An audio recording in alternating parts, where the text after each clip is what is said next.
Ciao a tutti, benvenuti in questo canale Riassunti di Storia. Questa sera con me c'è Alberto Pollastrini e parleremo di Junger, questa figura, questo uomo del Novecento, appunto.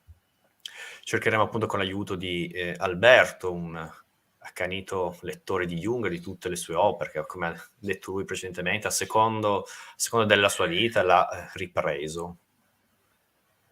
Ciao Bene, Gianluca, ciao. buonasera a tutti quelli che ci ascoltano e ci vedono. Bene, allora direi di iniziare immediatamente presentando un attimo a grandi linee il personaggio, poi andando un attimo ad approfondirlo. Chi è Ernest Junger? Allora, innanzitutto diciamo che è nato nel 1000, ciao Zach, iniziamo a dire che è nato nel 1895 ed è morto nel 1998, quindi a 103 anni di fatto. Possiamo dire che si è fatto tutto il Novecento, la storia della Germania.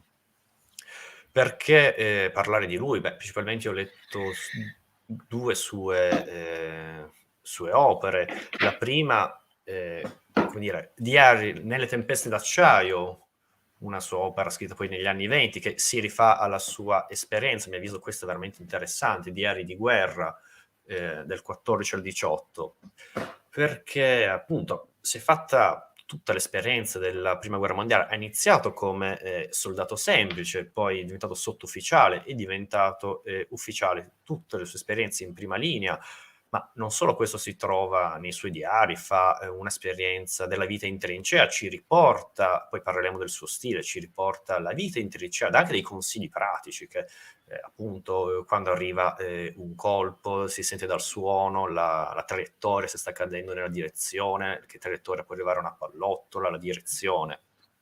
Insomma, discorsi veramente pratici da chi effettivamente, quindi ci spiega cosa voleva dire vivere in trincea, ma non solo questo, nella sua esperienza è stato ferito diverse volte, ha una esperienza di pattugliamenti, cioè nella terra di nessuno, di notte si facevano queste incursioni per catturare prigionieri, per varie esperienze, ci dà delle sue, che era uno, diciamo fin da subito, era un fegataccio, era uno che non si tirava indietro, quindi si offriva volontario. Ha iniziato lui come volontario, anche lì una piccola nota del personaggio per far capire che è un uomo del Novecento, di un altro secolo appunto, è nato nel 1895, nel 1914, nel 1915, sono solo 100 anni di Waterloo, e quindi iniziamo già a capirci come questi giovani, questi che si affrontano alla guerra, come vivevano, come sentivano. E Jung, già nel 1913, quindi un anno prima dell'esperienza della Grande Guerra, mi pare la quarta, quinta superiore, non vuole finire gli studi e da volontario va,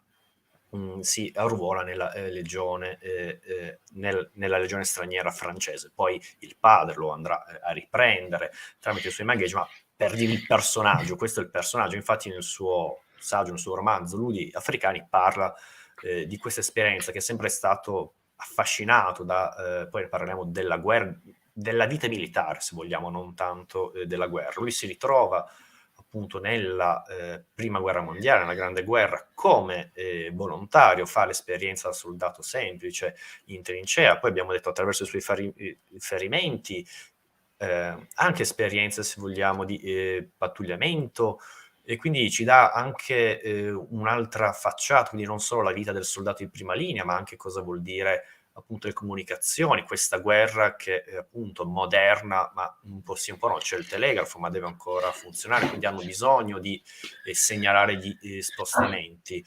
Diventa ufficiale, diventa anche ufficiale della comunicazione, quindi ci dà tutto un riscontro. A lui ha un'esperienza diretta di quella che vuol dire appunto la Grande Guerra, un'esperienza anche di mezzi, di materiali di comunicazione. E infatti è interessante che fin dai diari, che i diari li compila lui ogni volta, sono i suoi taccuini, lui ogni giorno li scriveva, prendeva appunti, ci sono anche delle note, ad esempio Junger sono qui nella trincea che sto scrivendo, intanto stanno bombardando da 2 ore. Poi il suo stile è estremamente, come dire, scientifico, crudo. Infatti questo è la fine del suo diario. Jung, parla di Jung, il grado di obiettività di un popolo dà la misura del valore spirituale. Jung descrive la guerra per quello che è stato. Alla fine del suo diario dice che lui non è un corrispondente di guerra, parla della guerra di quello che è stato, dicendo fatti che, come dire, non sono onerosi per l'esercito tedesco, ma che non sono onerosi neanche per il nemico, ma soprattutto per l'esercito tedesco, perché non ha paura di dire ciò. Ad esempio, se siamo nel 18, quando sfondano le linee, si danno al saccheggio. Erano dei morti di fame l'esercito tedesco nel 18, e lo dice che anche lui si è messo a saccheggiare. Quindi per dire non si risparmia, descrive la guerra in modo estremamente crudo per quella che è. Ad esempio, quindi poi parleremo di questa figura un po' tirata, se vogliamo usare, dalla camicia, un po' da una parte destra. E no, è un uomo che vive dell'arte militare, la guerra è il suo elemento, si ritrova. Per lui, appunto, ha vissuto questa esperienza tragica che è la Grande Guerra. Nei suoi racconti vedremo come lo descrive, che l'abbia trasformato in tutto ciò. Possiamo anche capirlo, l'esperienza tragica che ha fatto, quindi ha avuto un cambiamento, se vogliamo anche spirituale. Vede un po' il militare e il soldato un po' come se fosse una sceta, un monaco che si impiega. E anche qui c'è poi tutta la critica dell'esercito prussiano, della classe dirigente, loro che di fatto hanno combattuto in prima linea, soldati semplici, contro, se vogliamo, lo Stato Maggiore, che dava ordini soltanto e non aveva effettivamente l'esperienza sul campo. Ad esempio, in un famoso pattugliamento, lui è a capo di una compagnia, di un gruppo di soldati che si lancia per un pattugliamento e arrivano addirittura alla quarta linea, e dei 12, mi pare, tornano soltanto in 4. Quando fa rapporto, critica profondamente lo Stato Maggiore, che non sapeva neanche la cognizione di causa, cosa avevano fatto e no.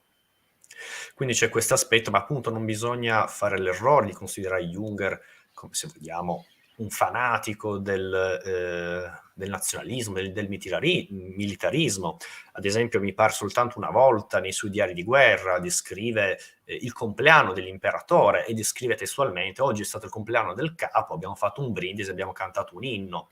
Ma per dire, non dice mai che è bello andare a morire per la patria, questo, che non c'è morte più bella che servire l'imperatore. Questi discorsi di Jung non li fa mai, quindi non possiamo dare del nazionalista, nonostante senta il dovere della guerra, nonostante sia immerso, nonostante sia, come dire, un fegataccio, non si è mai tirato indietro. Ad esempio, alla fine è ferito diverse volte, il suo ultimo ferimento, il suo gruppo, la sua compagnia che sta sfondando le linee, riceve un contrattacco e viene accerchiato, viene ferito, viene sparato un polmone, viene perforato, quindi c'è tutto il discorso di una ritirata.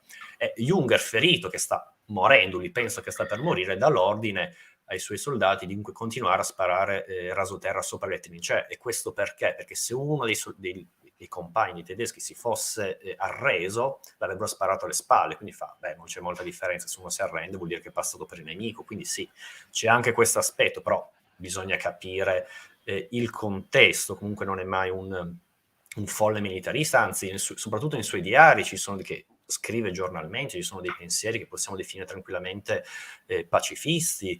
Mi pare nel 15 o nel 16 descrive, pensa a Parigi, lui che ha visitato Parigi perché prima di andare in Africa è stato a Parigi, a soggiornato, dice: bene, io adesso potrei stare tranquillo in un caffè di Parigi, potrei farmi la mia vita come tutti quanti noi, ma no, c'è stata questa guerra e dobbiamo morire. Riflette un altro esempio di pacifismo, pensiamo nella seconda battaglia delle Fiandre, va in battaglia, guida una compagnia, le truppe d'assalto, le famose Sturmtruppen, è a capo di una compagnia, e chi trova sul campo suo fratello che è ferito.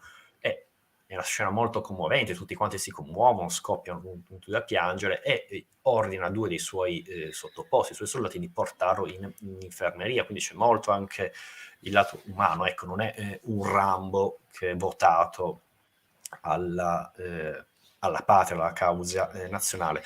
Ultima cosa, poi lascerò la parola ad Alberto. Una cosa molto interessante che ho trovato leggendo i suoi diari, che lui ha la consapevolezza, come vede la guerra, definisce la guerra appunto come una guerra di materiali, una guerra di mezzi. Ed è questo Io direi già nel 16, però nel 17 questo è evidente, ha la certezza che la Prussia e la Germania non possa vincere la guerra, questo perché ha di fronte le grandi potenze industriali, ancora di più nel 17 quando gli Stati Uniti entreranno, ha la certezza di tutto ciò e dice che è qui un po' anche lo spirito del tempo, si capisce appunto come il risentimento della Germania, che è uscita sconfitta dalla Prima Guerra Mondiale, di fatto il pensiero comune è sì, non ci hanno mai battuto sul campo, ci hanno battuto, come dire, a livello economico, a livello di mezzi, ma di fatto noi siamo stati imbattuti. Questo è uno dei sentimenti, una delle spie che possiamo prendere. Ed è interessante, a me ha molto colpito. Lui ha combattuto diverse battaglie importanti, la battaglia delle Fiandre, la battaglia della Somme, in particolare, ovviamente, sempre dalla parte tedesca, quindi siamo nell'agosto del 16, e immerso in quelle battaglie. E in una che mi pare lui comandi una compagnia, bene, sono sul fronte, per sbaglio uno dei soldati tedeschi lancia un razzo illuminante del colore sbagliato, cioè il colore rosso, che vuol dire fuoco di sbarramento. È anche molto interessante nei suoi diari, fa tutta una grande spiega che cos'è il fuoco di sbarramento, i vari tipi di fuoco di artiglieria che ci sono. Prendo un'immagine per così. Fuoco di sbarramento è quando l'artiglieria sparava tutti i colpi in ripetizione per evitare che si entrasse. Ebbene, per sbaglio viene sparato questo illuminante che ovviamente prima di, come dire, chiamare, non si può chiamare l'artiglieria tedesca, non possono chiamare perché i fili sono saltati. Bene, non si può chiamare, dura diverse ore e poi Junger dirà effettivamente che questo illuminante è costato 2 milioni di marchi e la Germania non se lo può permettere, tutto ciò è stato un grande spreco. Poi possiamo dire ci sono attimi, se vogliamo, che sono veramente, veramente epici e leggerli è un qualcosa veramente fuori da ogni esperienza umana possibile. Parla appunto lui che è comandante forse ancora di plotone, non è in prima linea, è in seconda, terza fila, arriva un attacco dei gas, quindi si precipita per andare verso i suoi soldati e di fatto attraversa questo nume di gas arancione-verde, indossa una maschera antigas ed è molto curiosa come cosa, dice nessuno ha mai pensato che però quando corri sudano e quindi le lenti della maschera iniziava a sudare, non vedeva, se la toglie e descrive lui che passa in mezzo a queste colline bombardate con i gas. Oppure, ad esempio, sempre nella seconda battaglia delle Fiandre, descrive che con la sua compagnia, mi pare di 80-90 soldati, passano un fuoco di sbarramento e descrive le sensazioni, questo mare di schegge, questa confusione. Lui dice, poi veramente descrive, è stato un miracolo che io sia uscito illeso, ma ci sono più di un episodio di questi, e di questa compagnia di fatto ne escono fuori in 5, compreso lui, e questi 5 soldati continuano a fare la guerra, ad andare in fronte. Quindi per spiegare appunto i suoi discorsi sulla guerra e quello che hanno subito loro come soldati, questa immensa esperienza tragica, soprattutto nelle tempeste d'acciaio. Soprattutto il capitolo della battaglia della Somme inizia con questa descrizione di questi soldati che stanno arrivando al fronte sui camion, descrive che con dei compagni così, commilitori se vogliamo, che compagni potrebbe far arrabbiare qualche soldato tedesco, con dei commilitori di questo tipo si può affrontare tutti i pericoli di questo mondo. E quindi qui abbiamo il militarismo di Jung, che è diverso. Il diario di guerra descrive un po' sul momento, invece già nelle tempeste d'acciaio, che è stato riscritto nel 16, se non ero pubblicato nel 20 o 22, non mi ricordo esattamente, però subito all'inizio degli anni 20, c'è questo ripensamento di tutta questa grande esperienza, viene anche un po' glorificato il valore militare, soprattutto di questi soldati che hanno vissuto in prima persona, soldati semplici, la guerra. Ebbene, in tutto questo discorso, appunto l'inizio di questo capitolo sa molto di militarismo, non si può negarlo. Ebbene, alla fine, se si va alla fine di questo capitolo, si vede come lui di fatto viene ferito durante questa battaglia, non sul fronte, sono nelle case che si stanno riposando, arrivano questi bombardamenti, snapple, se non sbaglio a pronunciare, sono questi pezzi di artiglieria che contenevano delle pallottole, si lanciavano in aria e volavano milioni di schegge e bossole. Una di queste lo colpisce alla gamba. Quindi lui deve lasciare il fronte perché deve andare in infermeria. E quindi questa sarà la sua fortuna, perché la compagnia nei giorni successivi verrà attaccata da un attacco britannico. Siamo durante i mesi della battaglia della Somme, e di fatto descrive di quella compagnia soltanto 2 o 3 tornarono dal fronte, quindi tutti quelli che ha descritto sono praticamente tutti quanti morti, o sono feriti come lui o non ce ne sono più. Quindi si capisce anche il ricordo iniziale del militarismo, di tutto questo immenso sacrificio. Però la cosa appunto importante, descrive fin da subito, ci sono anche attimi possiamo dire, di pacifismo. Ci sono attimi che descrive quando lui va a vivere nel Belgio, è ospitato da una famiglia belga, cioè lui parla francese, quindi parla con la famiglia, c'è anche una sorta di cordialità da tutte e due le parti, sia Junger sia la famiglia.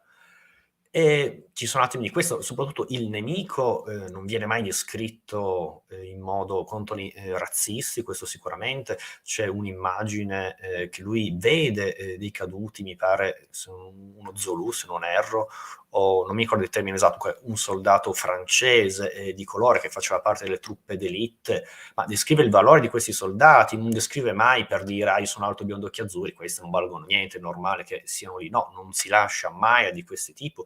Affronta delle truppe dell'impero britannico, indiani, ma non lascia mai critiche di tipo razzista, anzi descrive il valore.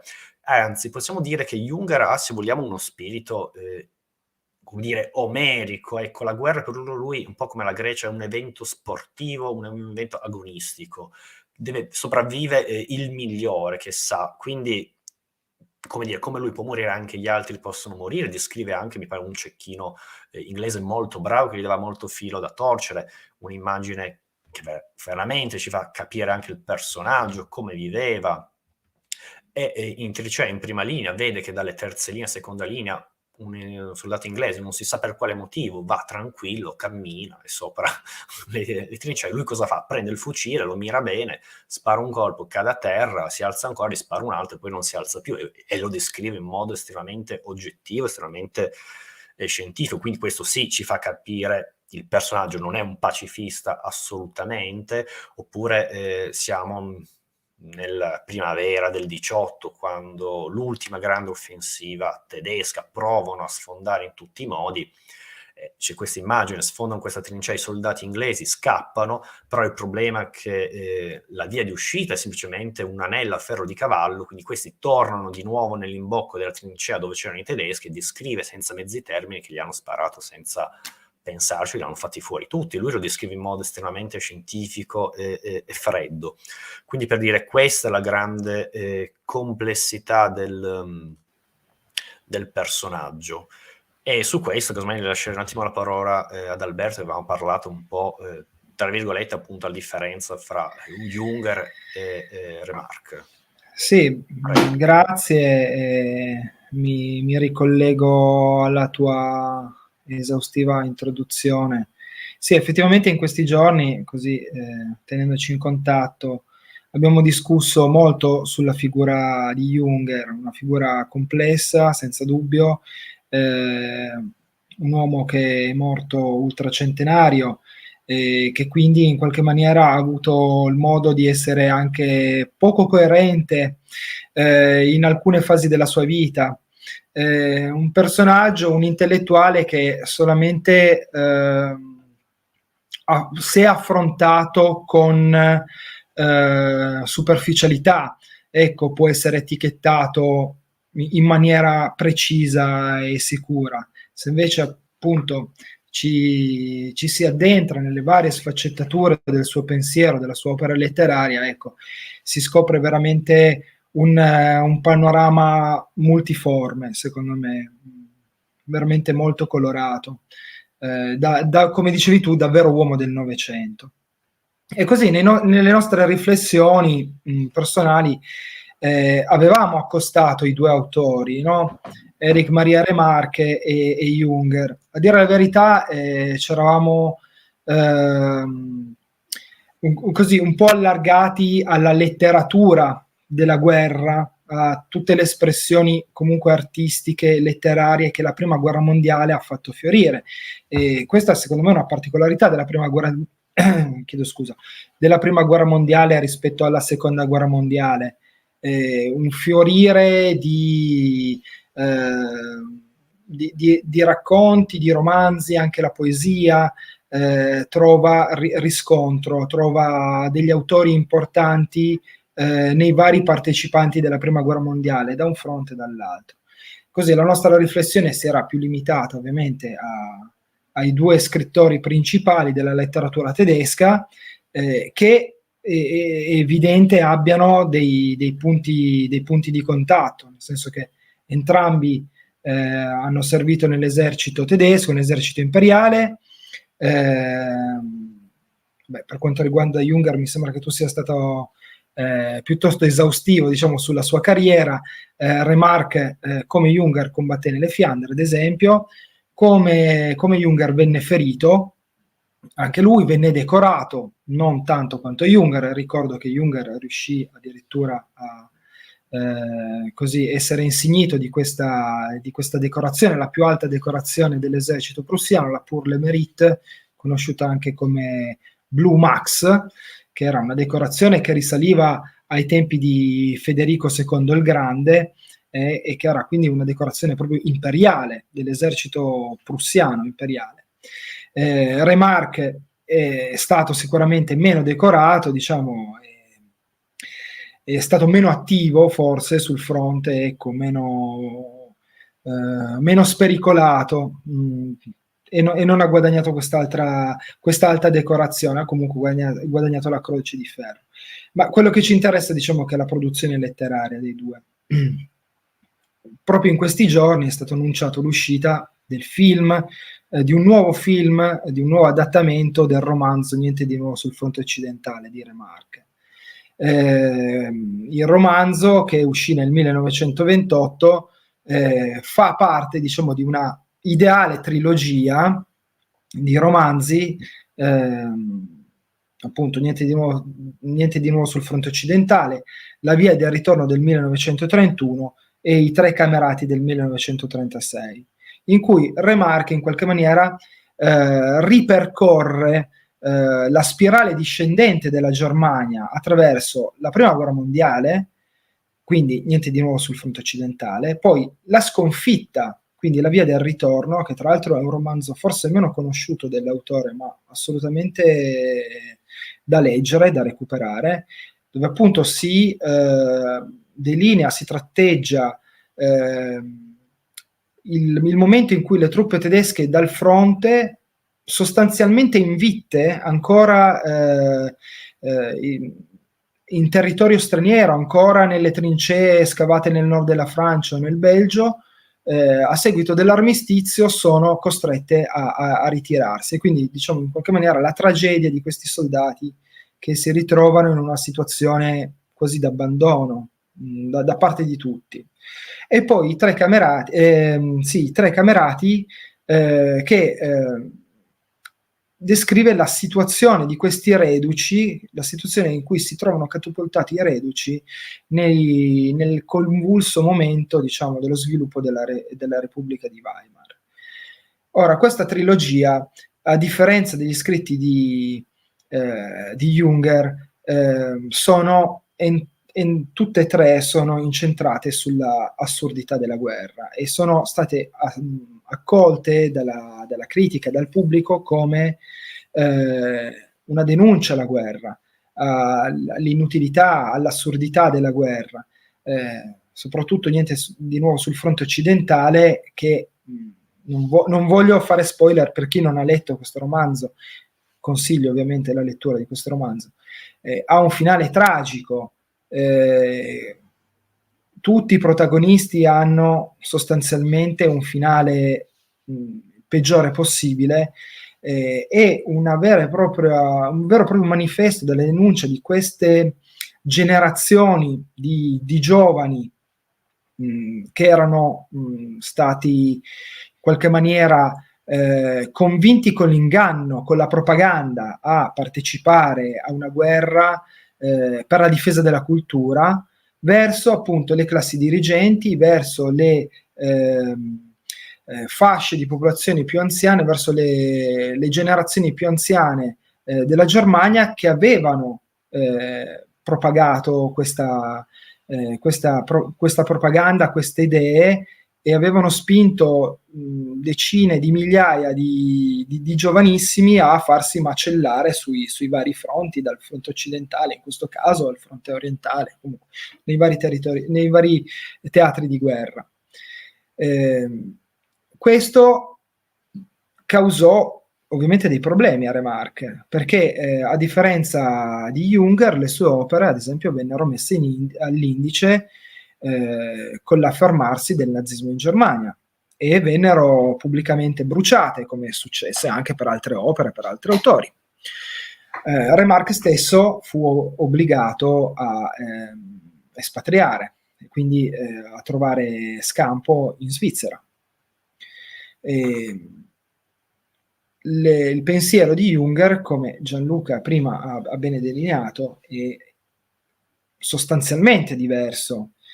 Se appunto non c'è mai una esaltazione, una glorificazione, una santificazione della guerra fino a se stessa, è evidente che per Junger l'esperienza guerra è stata di altra natura. Vero è che nei taccuini, appunto, ci sono, nei diari di guerra, ci sono dei riferimenti comunque spontanei a un certo pacifismo, c'è una certa critica alla guerra.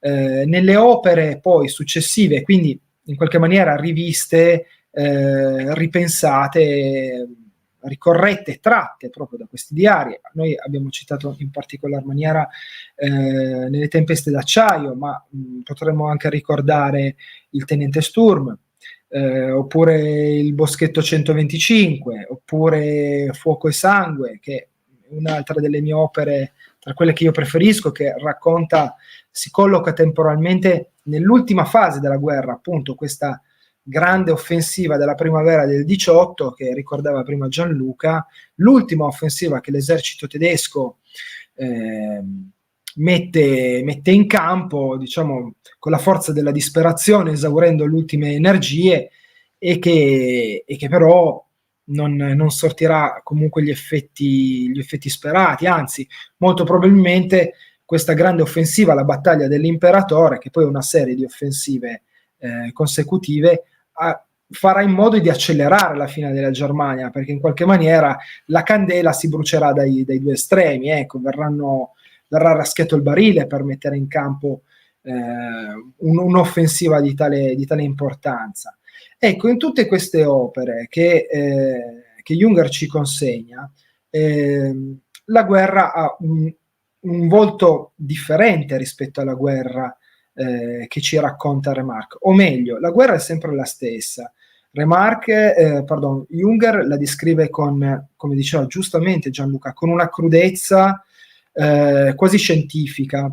Un critico addirittura ha detto che sembra in certi punti di leggere una relazione fatta da un medico legale, ecco, tanto è cruda e quasi asettica, però c'è anche del positivo, nel senso che la guerra viene vista appunto come un'esperienza in cui l'uomo in qualche maniera può cambiare di stato, può modificarsi, può rigenerarsi, in cui non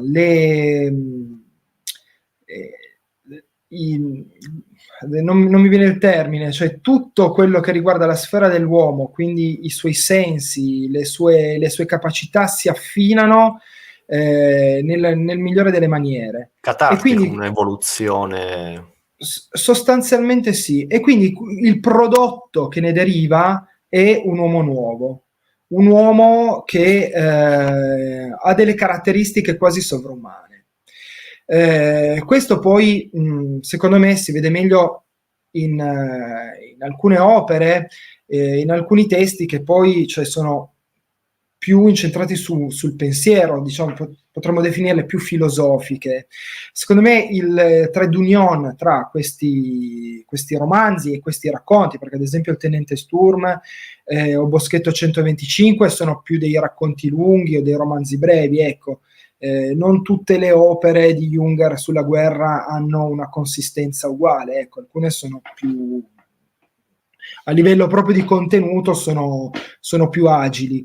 Trade Union, secondo me, rimane la battaglia come esperienza interiore del 1922, che è già un'opera di pensiero, perché appunto lui teorizza in quest'opera questa catarsi, come dicevi giustamente tu, no? Dell'uomo che alla prova della guerra ne esce in qualche maniera trasformato, migliorato, più temprato, e ovviamente si rifà alle esperienze terribili che aveva vissuto nelle trincee, e come lui tutti degli altri uomini. E poi appunto, proseguendo il discorso, vedremo che alcuni degli elementi che già in nuce si vedono in queste opere poi verranno portate avanti in opere che sono state scritte anche decenni più tardi. Sono opere non legate per forza all'esperienza della guerra, ma che comunque il pensiero di Junger porta avanti sostanzialmente, cioè non tralascia. Va bene, se posso aggiungerlo, allora, innanzitutto rispondere così, in modo Devi scherzoso, aggiungere. a Matteo, che ci ricorda come a breve su Netflix uscirà appunto una versione... Parlavo proprio di quello, esatto, di questo nuovo film. E ci ricorda che è stato molto apprezzato a Toronto. Io allora così, per scherzando ovviamente, commento dicendo, ma che strano in questi momenti del politicamente corretto che abbiano scelto per interpretare un soldato tedesco un attore alto, biondo, occhi azzurri, di questi tempi dove in nome del politicamente corretto, dell'inclusività, abbiamo visto di tutto, dagli elfi ai nani neri, ma mi aspettavo che per interpretare un soldato tedesco prendessero una donna afro-cinese, transgender, fluo, ovviamente donna single, però insomma, hanno voluto mantenere questa filologicità per un soldato tedesco. Sono veramente stupito di tutto ciò, non mi riesco a spiegare. Però va bene, a parte questa battuta molto stupida, vorrei ricordare ancora una cosa, appunto, Junger era di Hannover, è entrato nel reggimento dei fucilieri, soldati semplici, niente di che, ma è importante per il discorso che abbiamo detto prima, anche per le memorie, cioè Waterloo era solo 100 anni prima, cioè per noi oggi siamo nel 2022, 100 anni fa c'era la marcia su Roma, che capisci, siamo in Italia, vuol dire, fa sempre dei certi effetti a certe persone, però la sentiamo vicina. Immaginatevi loro nel 14, nel 15, più o meno, non sono proprio gli stessi campi, però il Belgio è lì, Francia e Germania, prussiani si scontrano di nuovo, cioè quant'era vivo il ricordo. Lui che era nel reggimento degli Hannover, scusate, il reggimento fucile di Hannover, che era stato uno dei reggimenti che ha combattuto persino a Waterloo sotto il duca di Wellington. E quindi adesso lascio un attimo la parola ad Alberto, che ci racconterà una piccola chicca, lui è un esperto anche di uniformi militari. Sì, beh, esperto è un parolone, crea delle aspettative che non so se poi riesco, ecco, diciamo, a soddisfare, è molto pericoloso. Sì, allora, sono un appassionato di uniformologia, questo è vero, e sempre legato appunto alla figura di Junger c'è questo aneddoto, nel senso che il reggimento in cui era stato arruolato, in cui servì, il numero 73 dei fucilieri, aveva insieme ad altri reggimenti della Hannover aveva questa particolarità, ovvero una fascetta che è una decorazione diciamo abbastanza in voga anche nella seconda guerra mondiale, poi nella Wehrmacht verrà piuttosto usata come riconoscimento per delle unità che si distinguevano, diciamo, sul campo di battaglia. Avevano questa fascetta al polso con blu, con una scritta dorata Gibraltar, perché appunto, come diceva giustamente Gianluca prima, le truppe di Hannover avevano sia nel Settecento sia nell'Ottocento militato sotto la corona britannica sostanzialmente, perché l'Hannover faceva parte così proprio dei domini della corona britannica, e quindi in qualche maniera agiva almeno sul continente, a fianco delle truppe, delle giubbe rosse, delle truppe britanniche. E proprio durante l'assedio di Gibilterra, sotto Re Giorgio III, se non ricordo male, questo reggimento si era così distinto da guadagnare questa distinzione, ovvero il diritto di portare questa fascia con il nome di Gibilterra a ricordare l'estremo valore, l'estremo eroismo che i soldati avevano dimostrato nel grande assedio di Gibilterra. E una cosa che, così, un pensiero mio tra i denti, è che, come ricordava anche Gianluca prima, cioè questi soldati adesso nell'esercito prussiano in qualche maniera si trovavano, e Junger descrive molti episodi in cui sull'altra parte del fronte fronteggiavano proprio gli inglesi, queste truppe che portavano in qualche maniera un riconoscimento, una dignità concessa dal re inglese, nella seconda guerra mondiale si trovarono poi a dover fronteggiare, diciamo, gli antichi alleati. E così, sempre in questi nostri incontri miei di Gianluca, si ragionava, ecco, sulla geopolitica che cambia in continuazione, sui giochi di potere tra le corone, alleanze, e si faceva un po' il punto su questa situazione. Che insomma la prima guerra mondiale in qualche maniera scompaginò tanto, ecco, fu veramente un periodo di cesura. Ma è sempre comunque, come ti avevo parlato tra di noi, ma è sempre come l'Italia, cioè tutto l'Ottocento, l'Austria, il grande nemico, alla fine dell'Ottocento siamo alleati, arriviamo nel 15, ci andiamo contro, poi negli anni 20 ci alliamo della Germania, ci imbarchiamo nella seconda convinti di vincere, poi nel 43 c'è una guerra civile, metà stanno con la Germania, metà stanno contro. Questo è il realismo della guerra. È vero. Se posso permettermi così vai. Una chiosa finale su questo argomento, però in tutto questo c'è una coerenza, cioè l'astio tra Prussia o Germania e Francia, che comunque sia nell'Ottocento sia per gran parte del Novecento, ecco, ebbe sempre degli esiti piuttosto funesti. No, se vogliamo parlare, appunto, partire da Waterloo, ovviamente chi alla fine salvò la giornata furono i prussiani, ecco. Poi passando per la guerra franco-prussiana del 70, prima guerra mondiale, seconda guerra mondiale, ecco, cioè una questione che ha faticato moltissimo a risolversi, ecco, cioè ci sono volute... Adesso con l'Unione Europea sembra che siamo tranquilli. C'è voluta la distruzione praticamente dell'Europa prima, ma poi siamo arrivati a una felice conclusione. Certo. Dopo milioni di morti. Va bene, con questa nota di positività direi di andare avanti. Allora, il punto 2 delle opere di Junger l'abbiamo parlato. Vuoi aggiungere qualcosa? Se non abbiamo parlato... Ma sì, sostanzialmente, cioè, le opere che parlano, che trattano, incentrate proprio sulla esperienza della guerra, del servizio di Junger, sebbene poi in alcune opere i protagonisti non hanno nome o hanno dei nomi, diciamo, fittizi, appunto il tenente Sturm, e poi c'è da dire che appunto la conclusione di alcuni di questi racconti o di questi romanzi è abbastanza tragica, perché o il protagonista muore o comunque, insomma, finisce ferito gravemente, ecco.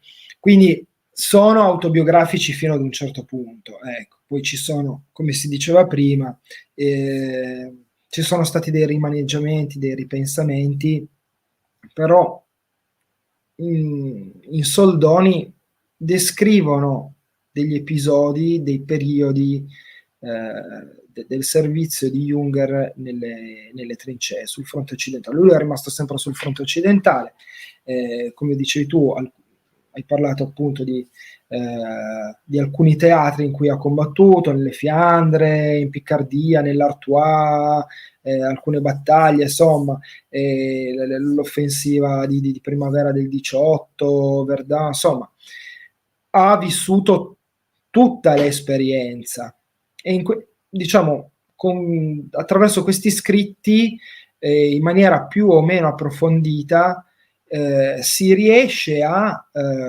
rintracciare tutta la sua esperienza sul fronte occidentale, da quando, per l'appunto, come dicevi, lui si arruola e quindi era una recluta inesperta nel reggimento 73 dei fucilieri dell'Hannover, a quando appunto accede come alfiere, diciamo così, al corso ufficiali, fino ad arrivare alle sue esperienze più, se vuoi, più pericolose, come ufficiale delle truppe d'assalto, ecco, diciamo di questi reparti creati in seno a unità più grandi e addestrate con le nuove tecniche delle Stormtrooper, dell'assalto, motivo per cui appunto lui riceverà, io ho trovato fonti discordanti da 7 a 13 a 14 ferite. Comunque venne decorato con questo distintivo d'oro per le ferite, quindi vuol dire che veramente venne colpito più volte, come ricordavi tu, da schegge di granata, da shrapnel, da colpi di fucile, ecco. Cioè, se posso dire, allora, prego. 7 sono quelli, diciamo, ufficiali che l'hanno mandato in infermeria, poi ove ci sono tutte le ferite che uno si può fare con le varie schegge. Oltre, vabbè, l'ultima ferita, un polmone perforato, cioè anche qui veramente è il caso, il destino, la tuche greca, chiamatela come volete, la fortuna latina. Sì. Una volta, il quinto o il sesto Baracca. ferimento egiziano. Mi pare il quinto o il sesto ferimento erano in trincea ovviamente in linea, prende un colpo, gli arriva in testa e gli esce, lui rimane illeso, cioè gli passa in testa, cioè una roba che veramente più che miracolo, sì, non sapere cosa, ma più di uno, cioè ci sono degli episodi anche nel diario, si leggono, si è alzato al mattino, fumava la pipa, ha aperto la finestra, è esploso uno snappel in mezzo al cortile, lui è rimasto illeso, però da tutte le parti sono volate schegge, cioè ci sono queste cose che veramente... Sì, doveva avere una buona dose di fortuna, Ma non assolutamente, so, cioè... perché è anche proprio l'orrore della guerra, almeno della prima guerra mondiale. Secondo me è amplificato, cioè la casualità della morte. Certo. Ci sono tutti questi episodi che lui descrive, no? E li rintracci tra le righe. La sentinella che un secondo prima era al suo posto, un secondo dopo si accascia con un colpo in testa e tu magari un istante prima eri proprio passato di lì, ma il caso, la casualità ha voluto che fosse lui e non te. C'è proprio un episodio che mi rimane E questo impresso, secondo me è disumanizzante, cioè è proprio estraniante come sensazione, no? La casualità estrema in un posto dove comunque la morte veramente ti aspetta dietro ogni angolo, dietro ogni sacchetto di terra o all'interno di una buca di granata, ecco. Questo è pienamente vero, infatti è un po' un luogo comune quando si studia la Grande Guerra e la morte in ogni dove, però leggere il diario effettivamente, che scrive giorno dopo giorno, ci scrive questi fatti, cioè veramente si ha una maggior consapevolezza. Mi è venuto in mente, così parlando, all'inizio quando fa dei pattugliamenti, delle ricognizioni, dopo che è stato ferito la prima volta, gli fanno fare queste ricognizioni, lui racconta, faceva queste ricognizioni, si alzava al mattino, correva, faceva le staffette da una linea all'altra, e incontra, non è proprio nella prima linea, un po' dietro, incontra, non mi ricordo, un sergente, un caporale, uno che conosceva lui, si mettono a parlare, poi lo saluta e va, fa un paio di passi, arriva un'esplosione, lui vola in alto, si gira, il tipo non c'era più, gli è arrivato un colpo di artiglieria. Questo anche per spiegare la morte improvvisa, ma anche appunto la prima guerra mondiale, che è questa grande guerra di artiglieria, i grandi morti sono stati appunto da questi colpi, e appunto arrivano da una guerra napoleonica dove di fatto sì c'erano artiglierie ma si vedevano all'orizzonte, a una guerra invisibile perenne, tutte le immagini dei gas stanno dormendo, l'allarme, cioè lui descrive questo grido terribile, il gas, mascherina, accendiamo i fuochi, poi non si può uscire dalle buche perché intanto c'è il bombardamento, cioè queste cose le descrive ed è veramente il diario una cosa che mi ha visto per farsi un'idea di quello che era la Grande Guerra. Sì, io sono d'accordo con te. Cioè, si arrivava da un periodo, adesso parliamo dell'Europa, visto che si parla di fronte occidentale, dove cioè, si era quasi, come dici tu, ancora alla tattica napoleonica, allo schieramento degli eserciti, come le aveva pensati Napoleone, anche l'uniformologia, visto che stavamo parlando di uniformologia. C'erano ancora dei retaggi, no? I francesi andavano in battaglia con i loro pantaloni rossi, erano gelosissimi, erano orgogliosissimi dei loro pantaloni rossi. E si arriva invece poi prima, già nel 16, 17, 18, a questi uomini che hanno le uniformi del colore sostanzialmente del fango. Sì, c'era chi ce l'aveva cachi, chi grigio-verde, però si è perso tutto, ecco, del fasto napoleonico, dei pennacchi, gli svolazzi, le uniformi colorate. Ecco, esatto, questo è secondo me è veramente un'immagine manifesto. L'elmetto d'acciaio viene introdotto naturalmente, appunto, questi bombardamenti, le schegge che mietevano vittime per cercare di salvaguardare, di abbassare un po' la percentuale di feriti, di cadute. L'elmetto fu necessario. Quindi anche in quello, in qualche maniera, ci fu uno shock, è stata una cesura. No? Il momento in cui appunto la macchina, la produzione, appunto il cannone, la mitragliatrice ha soppiantato quello che era il numero degli uomini o la semplice genialità nelle tattiche. Non bastava più, serviva la produzione di artiglierie, la produzione di colpi, i carri armati, gli aeroplani.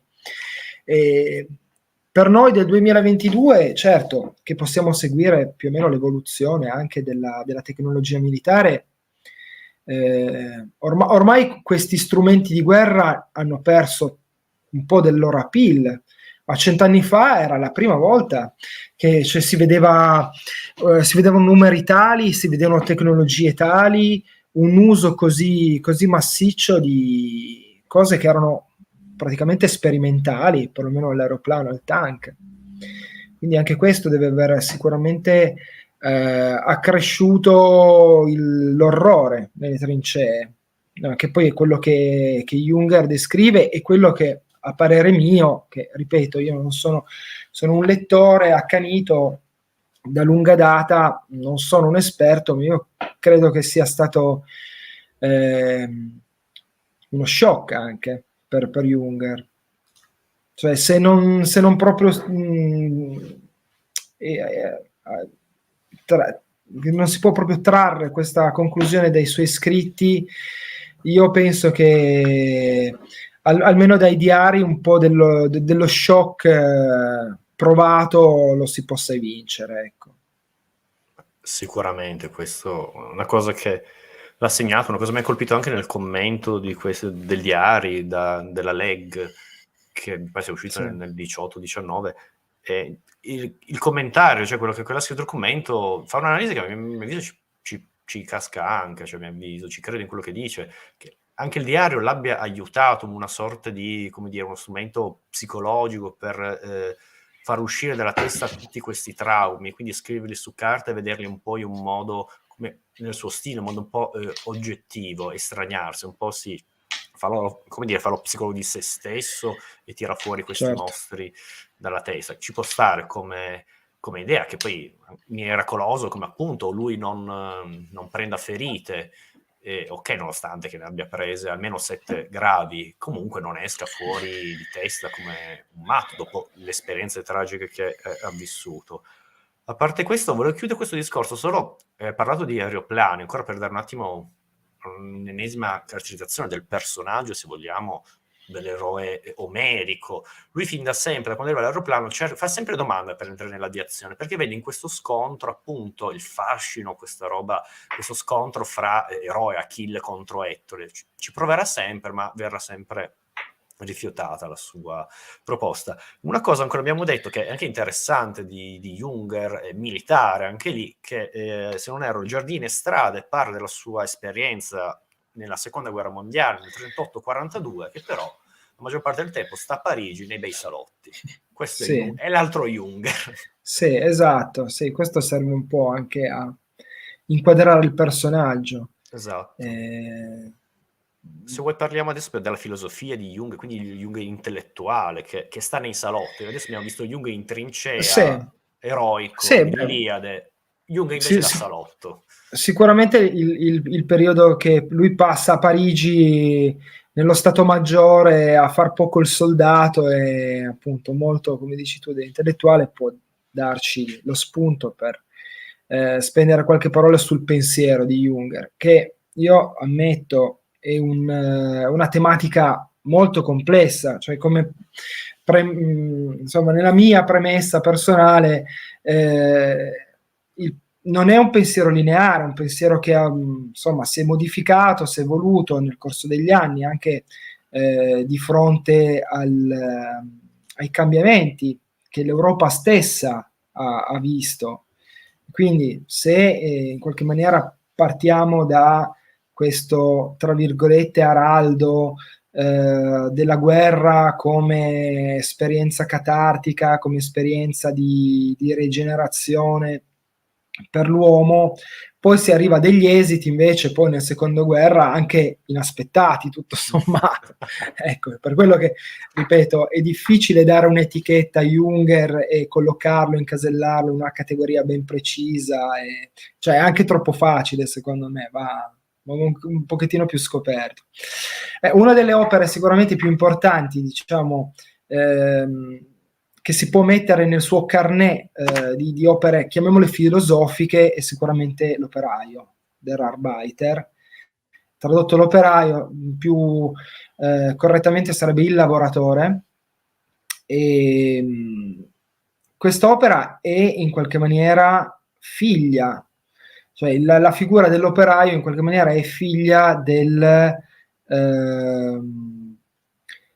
dell'uomo, dell'individuo che nasce, che in qualche maniera viene generato o rigenerato dalle trincee. Quest'opera esce nel 1932, quindi sostanzialmente un anno prima che in Germania si affermi il Terzo Reich, e venne accolto, va detto, cioè bisogna essere assolutamente trasparenti, venne accolto con favore negli ambienti nazisti. A differenza appunto delle opere di Remarque che venivano bruciate pubblicamente, le opere di Junger e in particolare questa vennero accolte con favore, raccolsero molto successo negli ambienti nazisti. Va detto che appunto la figura dell'operaio che viene delineata in questo lavoro di Junger non ha nulla a che fare con il proletario marxista, ecco, forse è quanto di più lontano. Come vi dicevo prima, io trovo una continuità con l'uomo, diciamo, nuovo, tra virgolette, che esce dalle trincee alla fine della Prima Guerra Mondiale e quell'energia, quello slancio che in qualche maniera caratterizzava il combattente della Prima Guerra Mondiale viene trasfigurato e trasferito alla vita civile, ecco, e da questo nasce la figura del lavoratore, dell'operaio, attraverso la mobilitazione totale, quindi la forza, l'energia, l'impeto quasi di natura sessuale che investiva il soldato che assaltava, che stuprava la trincea avversaria, attraverso la mobilitazione totale viene riversata nella società e quindi il posto di lavoro, la fabbrica diventa una trincea, diventa un campo di battaglia. Tutto questo sempre in contrapposizione con l'individualismo borghese. E questo è importante da sottolineare, perché comunque Junger in qualche maniera si pone sempre contro così direi quasi il perbenismo borghese, vuole sempre in qualche maniera distanziarsi, vuole sempre, si auspica sempre di allontanarsi il più possibile, ecco, da queste convenzioni. Posso farti una domanda, o meglio ce la fanno, visto Prego. che stiamo un attimo in tema. Sì. Solo una cosa, prova a accendere e spegnere la telecamera, perché ho paura che si sia bloccato l'immagine. Ok, No, perfetto. ci sono. Perfetto, perfetto. Ci fanno Ero questo... bloccato? Sì, l'immagine era sbloccata, però si sentiva tutto. Adesso ci sei. Volevo... Tra l'altro, prego, dica. vai. No, perché vedo una domanda. Forse Sì, volevi girarmi questa domanda, la vedo esatto, perché anch'io. secondo me è pertinente adesso. Si possono Sì. vedere i parallelismi con lo Sturm and Drang. Allora, lo Sturm und Drang, a quanto pare ho dato delle aspettative, da- non sono un critico letterario, no, ma a parte questo, allora, lo Sturm und Drang è un movimento letterario che è ben precedente, diciamo che si colloca nella più ampia dinamica del romanticismo.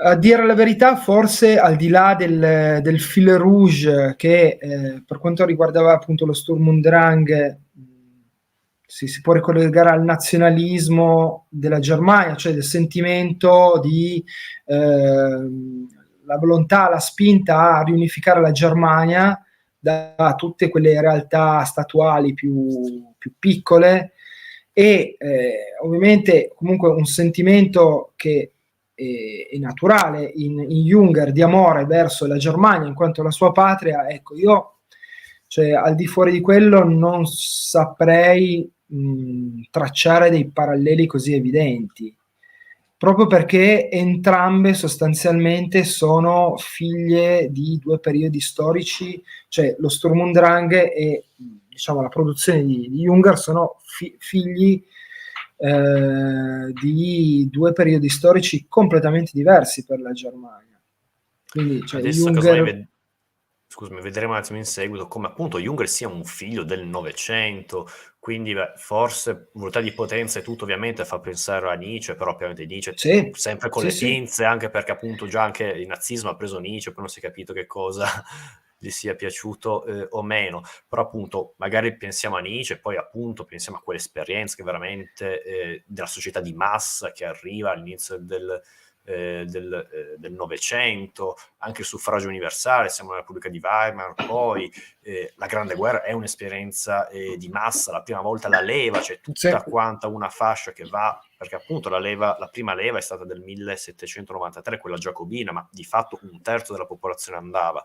Questo perché non c'era la potenza, anche qui, come diceva Junger, la Grande Guerra è stata una guerra di materiale e di mezzi, grazie a questo, grazie alla potenza industriale si può effettivamente fare una guerra totale dove sia il fronte, tutta una generazione è impegnata nella guerra, ma anche il fronte interno, gli operai vivono con una sorta di una vera e propria dottrina militare. L'operaio che sciopera viene visto come, sentito come un disertore, rischia veramente la pelle. Quindi è questo, quando parliamo del Novecento, i primi del Novecento, dobbiamo avere queste dinamiche bene in mezzo. Poi ovvio, è un figlio del Novecento, come abbiamo detto, avrà avuto dei pensieri, almeno penso io, riguardo a Waterloo, perché il suo reggimento faceva parte, c'è tutta quella tradizione patriottismo, nazionalismo tedesco, ovviamente, che sfocia nel Novecento, però appunto vediamola sul lungo corso, non possiamo... Cioè, Sì, io credo che la vai, storia la conoscesse, ecco, lui era un uomo istruito, quindi immagino che... voglia. Ah, nel diario ogni tanto fa citazioni in latino, per dirvi, Sì, in trincea e spara latinismi. insomma, era uno studioso di filosofia, anche di scienze, poi avremo modo anche di Parleremo. approfondire, esatto, questo altro aspetto delle mille faccettature di questo personaggio, insomma, sicuramente al di fuori del comune. Allora, abbiamo parlato dell'operaio, c'è qualcos'altro, Sì, non so. beh, allora, io riconosco probabilmente di non avere proprio gli strumenti adeguati per così dialogare tranquillamente di filosofia come se bevessi un bicchiere d'acqua. Però ecco, cioè, creandomi un pochettino una mappa concettuale mentale, partendo dall'operaio e percorrendo, prendendo in analisi per quanto sia possibile, perché appunto la produzione di Junger è molto ampia, prendendo alcuni tra i più importanti lavori suoi, ho cercato di tracciare un pochettino qual è l'evoluzione del pensiero di Junger intorno alla figura dell'uomo, sostanzialmente. Diciamo, per in qualche maniera limitare un po' il discorso, ecco, cercare di fare un ragionamento coerente, che non, io sono sincero, cioè da lettore decennale di Junger, talvolta non trovo sempre della coerenza tra uno scritto magari degli anni 20 e uno degli anni 70. È evidente che c'è stata un'evoluzione e alcune cose cambiano, ma anche in maniera sostanziale, come è giusto che sia. E quindi, diciamo, ho ristretto un po' il mio campo di ricerca a queste figure, per introdurre anche, appunto, secondo me, dei lavori che vanno letti perché mai li affrontati, o vanno ripresi, come ad esempio è capitato a me, per l'appunto per l'operaio, che ho letto molti anni fa, insomma, all'università, quando facevo l'università, e che poi ho riaffrontato in un secondo tempo, avendo anche maturato, insomma, un altro tipo di esperienza, e quindi assimilandolo in maniera diversa, diciamo più completa. E in questa evoluzione dell'uomo, dell'individuo, no? Del pensiero sull'individuo di Ernest Junger, secondo me va per forza di cosa è citato uno dei libri suoi forse più famosi, che è il Trattato del Ribelle, del 1951, quindi che è stato pubblicato dopo la Seconda Guerra Mondiale, un'opera della maturità, si potrebbe dire, cioè rispetto a quelle di prima, comunque sono scritte da una mano sostanzialmente giovane. Questa è già un'opera di un uomo che ha avuto alle spalle diverse esperienze, non solo di guerra, ma anche personali, insomma, matrimonio e quant'altro. Quindi un po' il pensiero è cambiato, un po' il pensiero si è evoluto, cioè da la figura appunto dell'operaio che vive in questa condizione in cui il lavoro diventa un concetto totalizzante, no? Che è capace addirittura di influenzare ogni aspetto dell'esistenza umana, passa a delineare la figura del ribelle.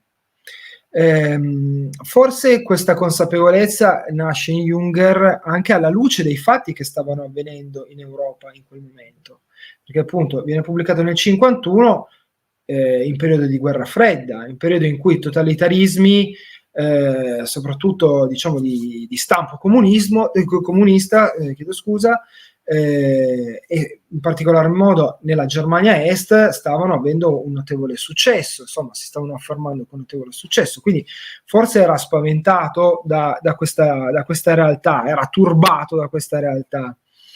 E la figura del ribelle che Junger elabora è quella di un uomo che ha deciso di passare al bosco, e questa è un'espressione che è diventata un po' famosa, no? Il passaggio al bosco. E Junger si rifà per questa espressione ad diciamo, un'usanza che lui trae dall'antichità, dal medioevo germanico, nordico, no? Per cui quando io ho trovato che era diciamo, un'istituzione particolarmente diffusa, ad esempio in Islanda, nell'Islanda medievale. Per cui quando un uomo in qualche maniera veniva bandito, era stato riconosciuto colpevole di qualcosa, doveva lasciare la comunità, doveva lasciare la società e in qualche maniera esiliarsi, scappare e passare al bosco, quindi, cioè darsi alla macchia, si potrebbe anche dire, no? Però in qualche maniera passare al bosco è più poetico. Però per l'autore ovviamente, cioè, questo non è che una metafora, cioè per Junger ha un altro significato. Cioè, significa abbandonare il mondo nichilista, che evidentemente era quello che lui pensava di vivere in quel preciso momento, no? Materialista, dominato dalle macchine, per potersi in qualche maniera riavvicinare di più alla natura, ritrovare la libertà di se stesso, dell'io, e in questa maniera opporre anche una strenua resistenza, ma di tipo spirituale. Ecco, in questo non c'è più quasi nulla del bellicismo concreto delle opere giovanili. Adesso qui si parla proprio appunto di un lavoro su se stesso, di una cosa spirituale, di un avvicinamento allo stato spirituale dionisiaco, no? Cioè un riavvicinamento più intimo alla natura, lasciandosi alle spalle appunto per protesta, come ribellione, tutto quello che era il mondo che lui vedeva intorno a sé, quindi il nichilismo, il predominio della macchina e via discorrendo. E ovviamente secondo me, così da diciamo semi-profano, è un ragionamento che nasce da un uomo più maturo, un uomo che ha maturato delle esperienze diverse da quelle giovanili, appunto, della trincea, del pugnale, della bomba a mano. Bene. Cosa ne pensi?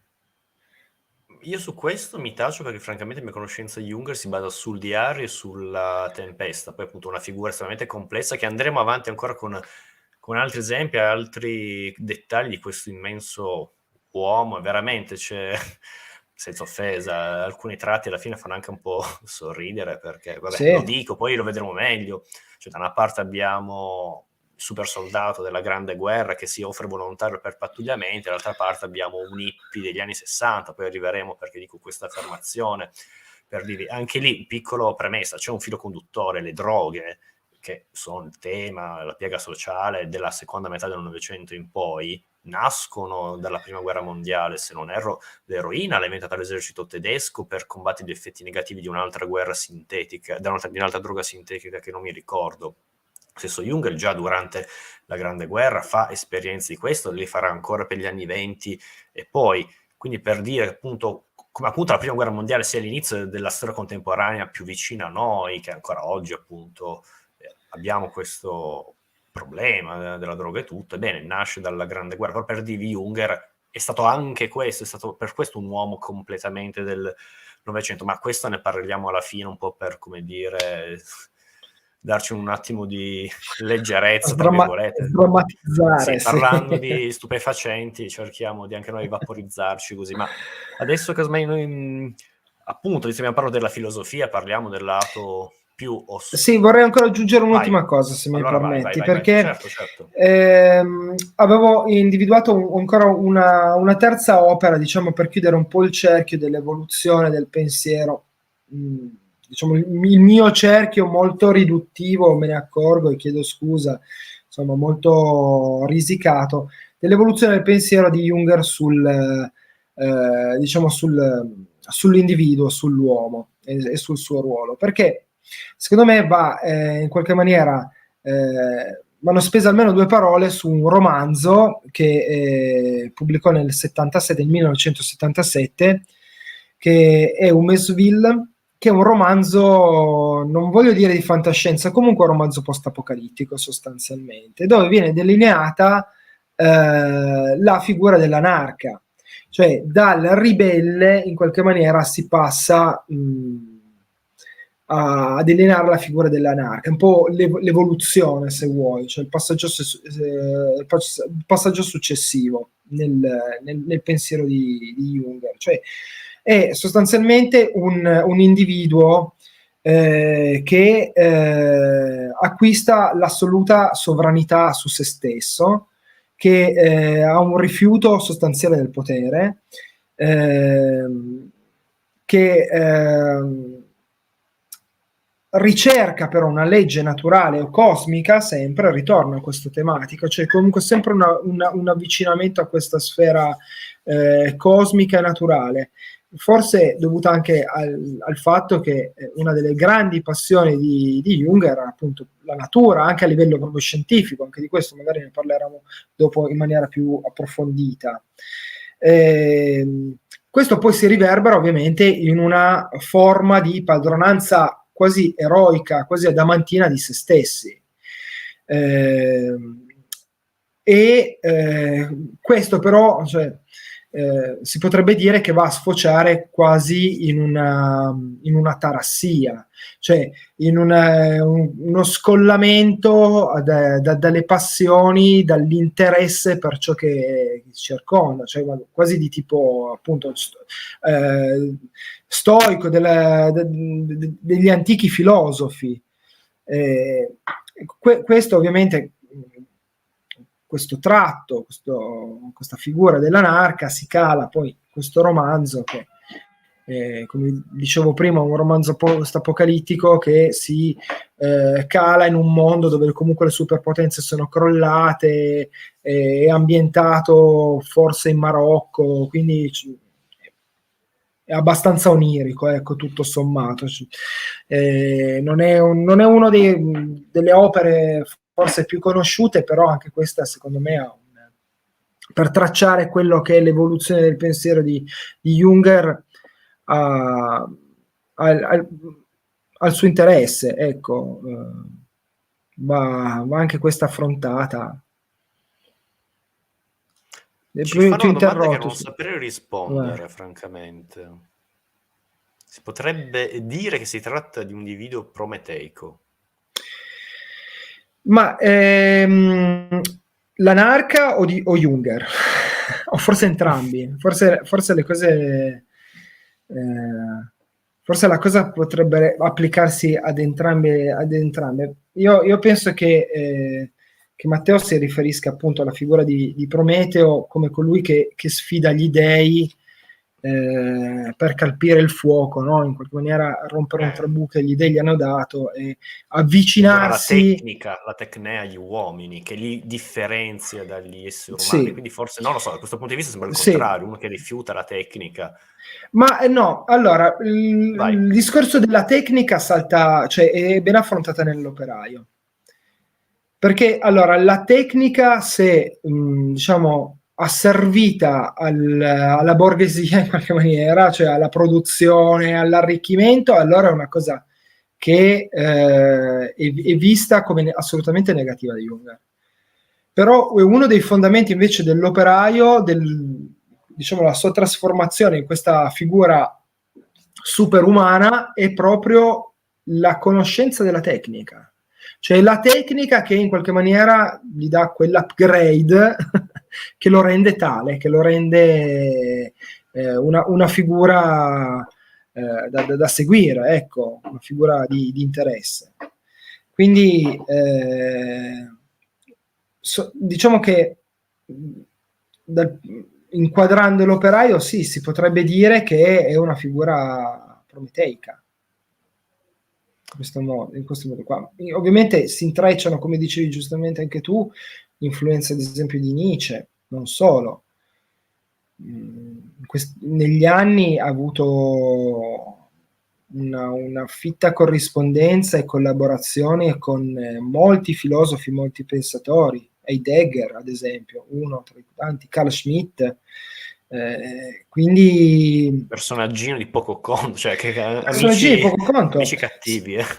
che però hanno avuto comunque un'influenza anche su di lui Sicuramente. e su cui la sua opera ha esercitato anche un'influenza, cioè la cosa è stata reciproca. Certo. Parlando allora, se vuoi, possiamo andare a parlare di appunto Carl Schmitt, il suo ambiente, che ricordiamo, se vogliamo, l'ideologo, teologo del Terzo Reich, poi ovviamente anche lui dopo la Seconda Guerra Mondiale si è un po' rifatto, però quell'idea un po' della democrazia germanica è interessante. Io sono un po' studioso del pensiero della democrazia, delle trasformazioni, Carl Schmitt e la democrazia germanica. Anche i totalitarismi sono visti dai studiosi della democrazia un po' come, se vogliamo, democrazie autoritarie, però questo sfociamo in un altro discorso che non lo apriamo. Volevo solo così chiudere una cosa di colore parlando del ribelle di Jung, che mi è venuta in mente mentre stavi parlando, che non c'entra assolutamente nulla. Io torno alle trince perché l'ho conosciuto lì. E più di una volta capita che è stato anche, come dire, gli hanno fatto una bella sgridata, perché lui era tipico starsene in prima linea con il berretto, quello da riposo, quello grigio col filo rosso. Non aveva l'elmetto perché non gli piaceva. Lui andava anche all'assalto col berretto, per dirvi un po' magari il ribelle, il personaggio, cioè il tipo, questo è anche Junger, per dirvi. Rifiutava l'ermetto, sì, è vero.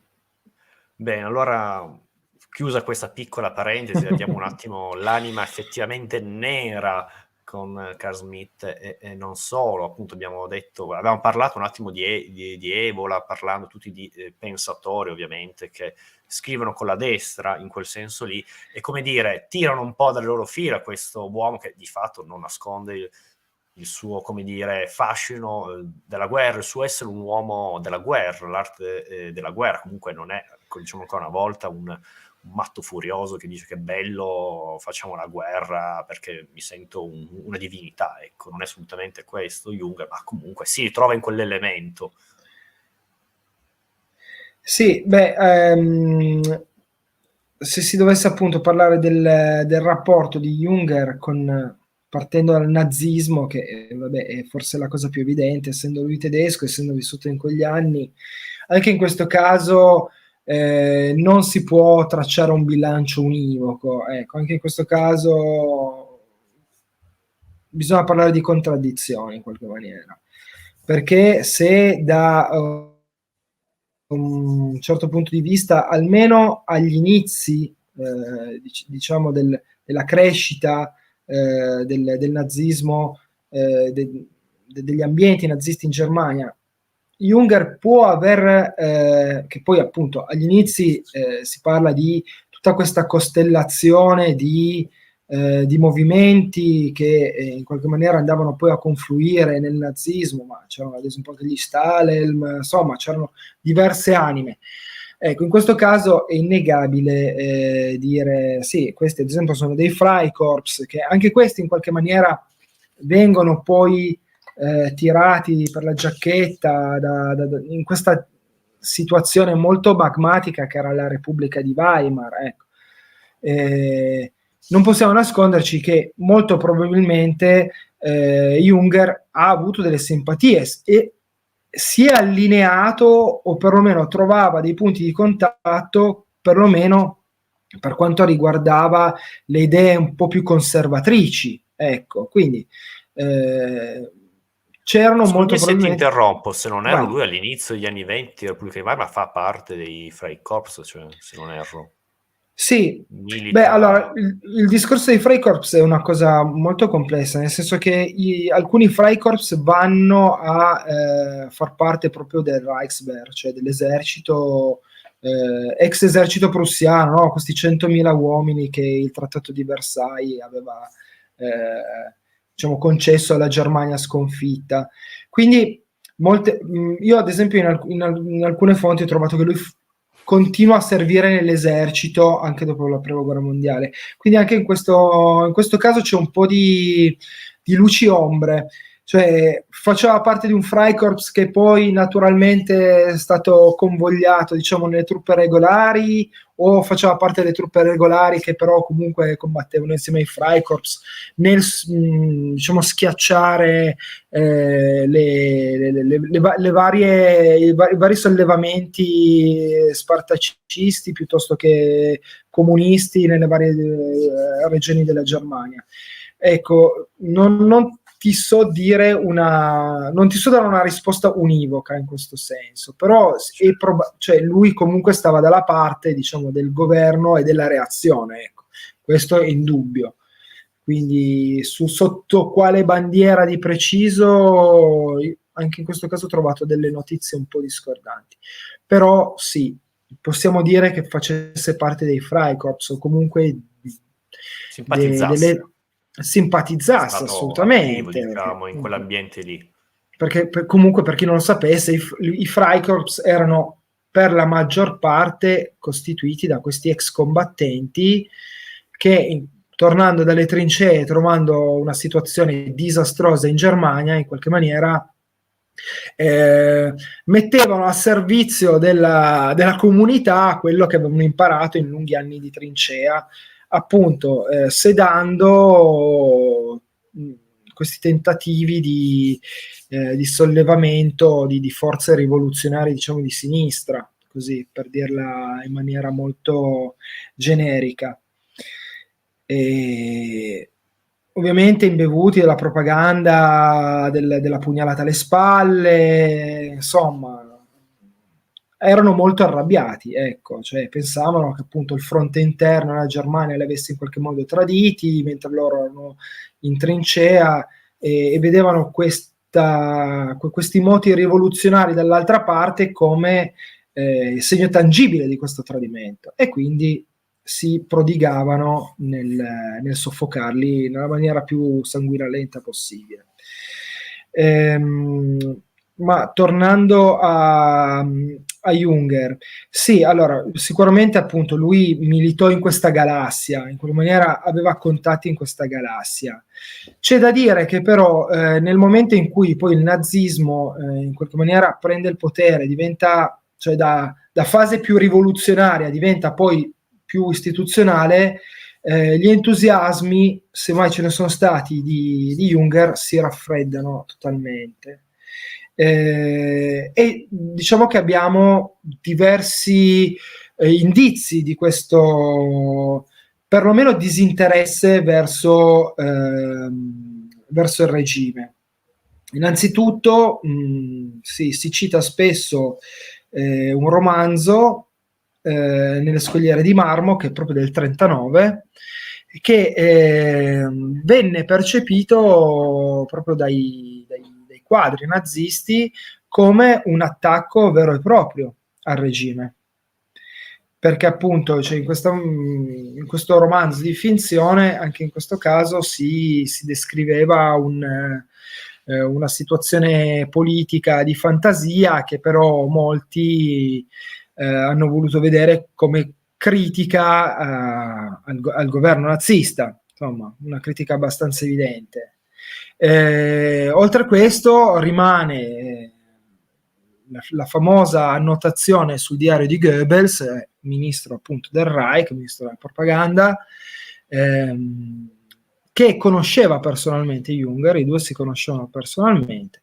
Sembra che appunto sul suo diario avesse scritto: noi abbiamo fatto ponti d'oro a Junger per ovviamente farlo diventare un pensatore, uno scrittore, un letterato allineato al regime, ma lui questi ponti non ha mai voluto attraversarli. Quindi in qualche maniera anche Goebbels ci dà una sorta di sigillo, ecco, su questo rapporto, per cui appunto Junger in qualche maniera poi si è distanziato, si è defilato dalla propaganda nazista vera e propria. Al di là di questo però c'è da riconoscere che Junger servì nell'esercito tedesco, come si diceva prima, e che quindi partecipò in maniera, sebbene molto marginale rispetto alla prima guerra mondiale, anche perché insomma non aveva più l'età per fare la guerra, diciamo solo francamente, era ormai un signore di mezza età e ha dei compiti tutto sommato secondari. Il diario appunto che citavi tu prima, Giardini e strade, che è un diario molto asettico, molto asciutto anche rispetto invece alle pagine ben più corpose dei diari del 14-18, o comunque dei romanzi che poi sono stati tratti da quell'esperienza lì. Questo diario ci racconta proprio dell'esperienza dell'invasione della Francia, poi in qualche maniera della sua permanenza a Parigi allo Stato Maggiore, quindi non ha avuto modo di vedere di nuovo l'azione come nella prima guerra mondiale, di prendere parte a dei combattimenti epocali come era successo più di 20 anni prima. Altro fatto che possiamo, diciamo, in qualche maniera portare alla teoria dell'intellettuale non allineato con il regime del tempo, il fatto che Junger era a conoscenza, comunque era in contatto con gli ufficiali che nel 1944 tentarono di assassinare Adolf Hitler. E noi sappiamo che diciamo così, gli attentatori, i cospiratori vennero eliminati, fatti fuori, così passati per le armi con dei processi sbrigativi, mentre Junger, fortuna vuole che non abbia subito la stessa sorte, però venne quasi immediatamente congedata dall'esercito e da questo momento poi in qualche maniera, cioè, passa il periodo della guerra a vita privata, senza, ecco, avere più nessuna parte alle vicende né politiche né militari della Germania, sostanzialmente. Che Quindi, ricordiamolo, scusami, se c'è una congiura, tu sai, stai zitto, fai parte dei congiurati, anche se non hai, come dire, il coltello insanguinato, un po' com'è. no, probabilmente comunque la sua fama e anche le sue conoscenze, che sicuramente doveva avere, hanno influito sulla decisione così di applicare una, chiamiamola, pena molto molto leggera, ecco, un semplice esonero dall'esercito, un semplice congedo, un allontanamento sostanzialmente da qualsiasi responsabilità. Molto probabilmente, appunto, cioè, aveva i suoi santi in paradiso, ecco, che hanno calmato, placato le acque, insomma, comunque distolto l'astensione su di lui. Fortuna per lui, ecco, insomma, certo. sostanzialmente. Allora, direi che possiamo casomai dirigerci questo quarto punto su Junger e nazismo, l'abbiamo toccato, ampliato, abbiamo visto anche qui la complessità di questa figura. Ma direi allora possiamo andare verso la fine, come dire, fare quest'ultimo punto, il quinto, e quindi parlare appunto Junger, uomo del Novecento, quindi prima parliamo di Junger scienziato, che di fatto ha dei meriti dal punto di vista proprio scientifici, che è un esperto, catagolava animali, scusatemi, leggo, etmologo, che soprattutto lo studio di coleotteri. È molto interessante che nel diario si legge, soprattutto la parte in trincea, si annoiava perché la vita in trincea è noiosa. Lui fa, siamo qui, come sempre, con il fango, pioggia, bla bla bla, comando un plotone, gli uomini sono qui, io prendo un cavallo, che sono un ufficiale, vado poi indietro, oggi ho trovato un coleottero e lo segno, e poi torna nel suo, come dire, nel suo cunicolo, nella sua caverna, fa i rapporti e poi cataloga coleotteri e li manda a casa e manda le lettere al padre, manda le lettere al fratello, e si vede come si tenga anche impegnato. Questo è anche la figura di Junger, cioè voglio dirti, questo personaggio così più di 360 gradi, e adesso se vuoi Alberto dirci qualcosa anche di più dei suoi meriti appunto scientifici di Junger. Sì, nel senso hai premesso abbondantemente tu due delle passioni che Junger ebbe, che Ernst ebbe fin da ragazzo, diciamo così, nel campo degli studi, furono proprio lo studio della filosofia e lo studio delle scienze naturali, in particolare appunto l'entomologia. Amava catalogare, come dicevi tu, insetti, osservare gli insetti, una passione che portò avanti per tutta la sua vita, anche nel secondo dopoguerra. Infatti nel secondo dopoguerra diciamo che passò un periodo difficile, perché ovviamente questa sua vicinanza al regime non era passata inosservata, e per un certo periodo, certo lasso di tempo, fu proibito a Ernst Junger di pubblicare. Quindi si dedicò anche dei viaggi, soprattutto nel bacino del Mediterraneo, e proseguì quelle che erano state le sue passioni fin da ragazzo, tra cui appunto la collezione e lo studio di insetti, di animali. E arrivò addirittura a catalogare due insetti che portano ancora oggi il suo nome, cioè due insetti che fino a quel momento, questo nel secondo dopoguerra, che fino a quel momento erano sconosciuti. Riconobbe 2 insetti nuovi sostanzialmente. E questo generò in Jünger una grande felicità, perché aveva l'impressione che avendo il mondo scientifico dato il nome di questi, un coleottero e un altro insetto che adesso non ricordo bene, comunque avendo attribuito a queste due nuove scoperte il nome di Jünger, lui in qualche maniera si fosse assicurato l'immortalità per i posteri. Quindi questo l'aveva molto gratificato, l'aveva reso molto felice. Tra l'altro, una piccola nota così biografica di Jünger. Jünger perse un figlio, l'amato figlio, in Italia durante la seconda guerra mondiale. Il figlio era sul fronte d'Italia, morì, e nel secondo dopoguerra, appunto, durante i suoi viaggi anche in Italia, riuscì a recuperare il corpo e a riportarlo in Germania. Quindi in qualche maniera doveva essere un periodo non particolarmente felice a livello personale per Jünger. Quindi anche questo, come già durante le trincee, lo studio degli insetti in qualche maniera era una valvola di sfogo di fronte agli orrori quotidiani per anni.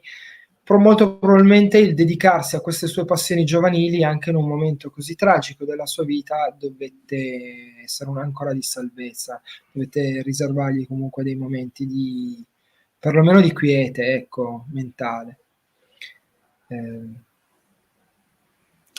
Va bene, allora direi casomai di concludere con aspetto che francamente trovo fantastico, cioè appunto abbiamo visto Jünger, questo Achille della Grande Guerra, e poi arriviamo a un Achille, arriviamo a un hippie degli anni 60, perché dico questo, perché appunto abbiamo detto la sua, inizia a scoprire le droghe, tutti quanti scoprono, diciamo, le droghe con il Novecento, scusatemi, con la Grande Guerra, la Prima Guerra Mondiale, ma andiamo avanti un po' oltre, vabbè, non solo, pensiamo anche alla letteratura americana, la stessa Beat Generation, Kerouac, non solo, facevano grande uso di droghe sintetiche, di alcol e non solo. E quindi poi arriviamo agli anni 60, dove effettivamente appunto la droga, soprattutto l'LSD, la droga lisergica, è vista come un modo per... C'è proprio una filosofia, cioè la controcultura non è semplicemente ci divertiamo una serata, andiamo tutti fuori di testa, che bello.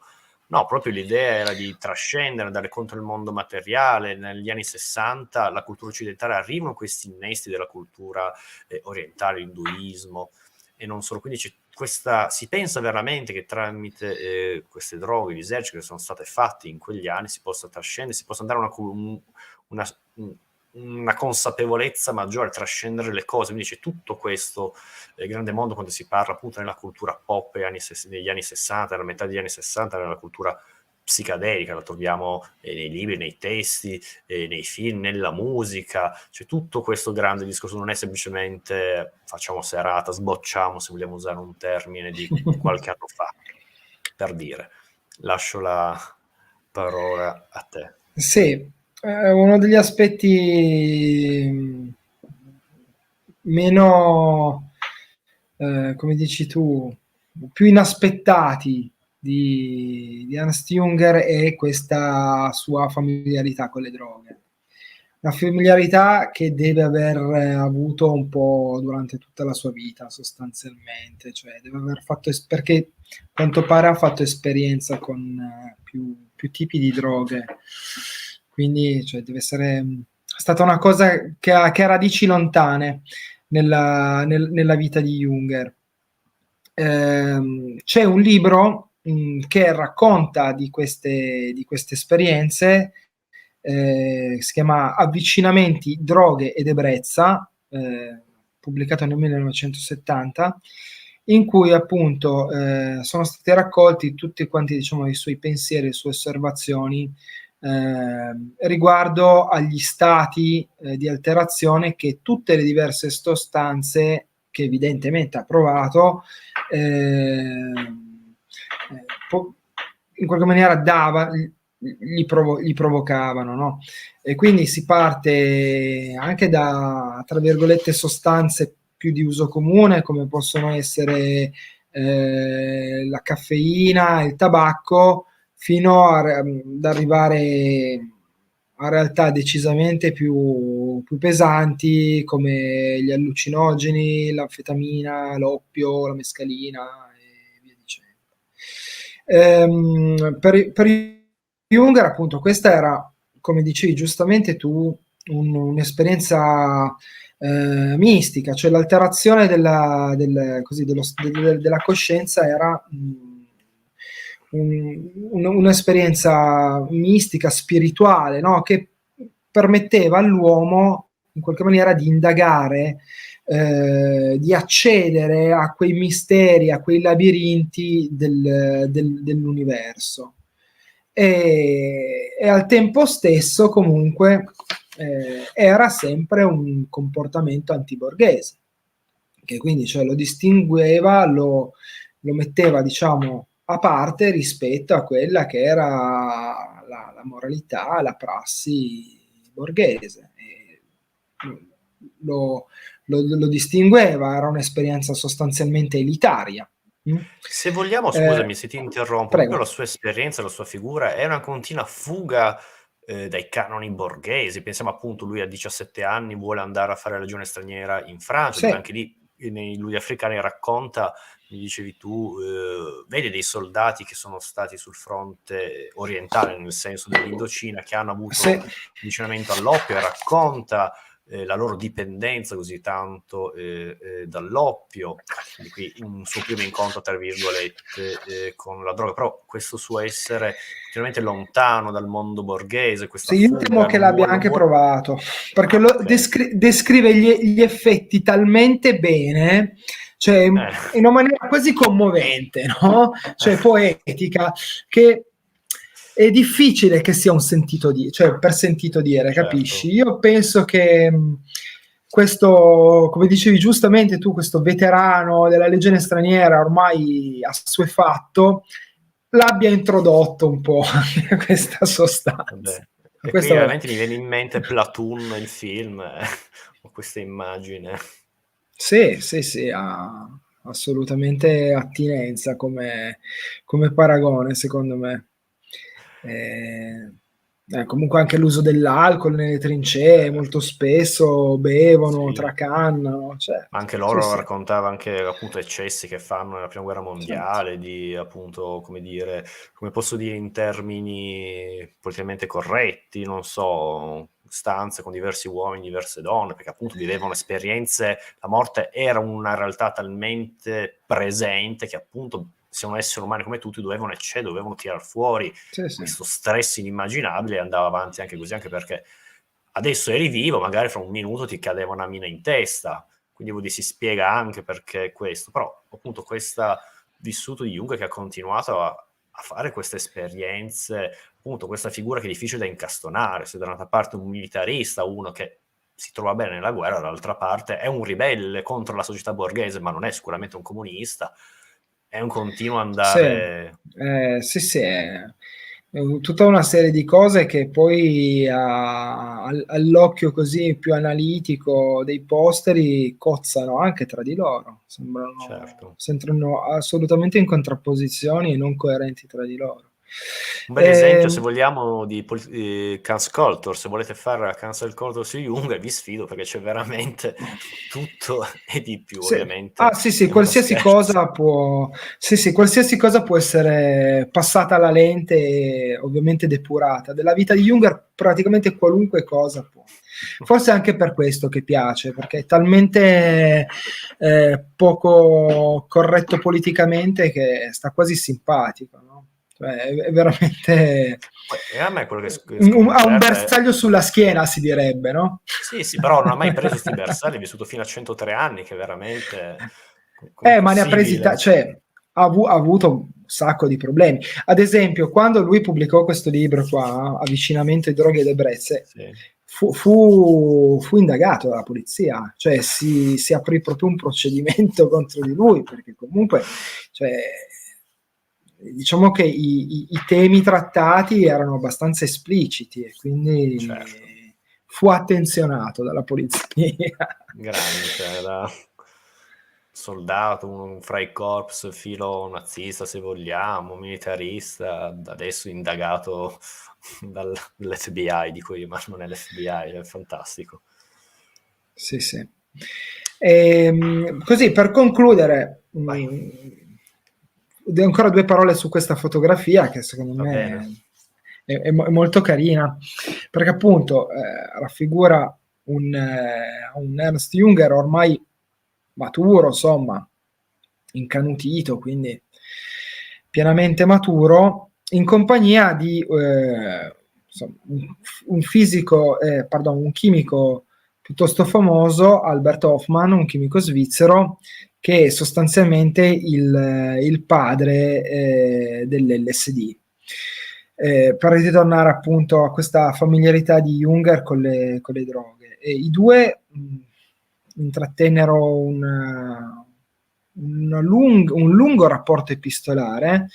Tra l'altro il loro carteggio è stato pubblicato da pochi anni, nel 2017, sotto il titolo LSD carteggio 1947-1997, e i due diciamo che si scambiarono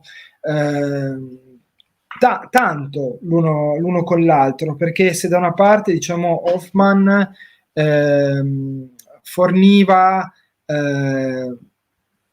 a Junger articoli scientifici, pareri appunto su questa sua ricerca, su questa sua opera di sintesi diciamo, dagli allucinogeni naturali per arrivare appunto a una cosa fatta in laboratorio.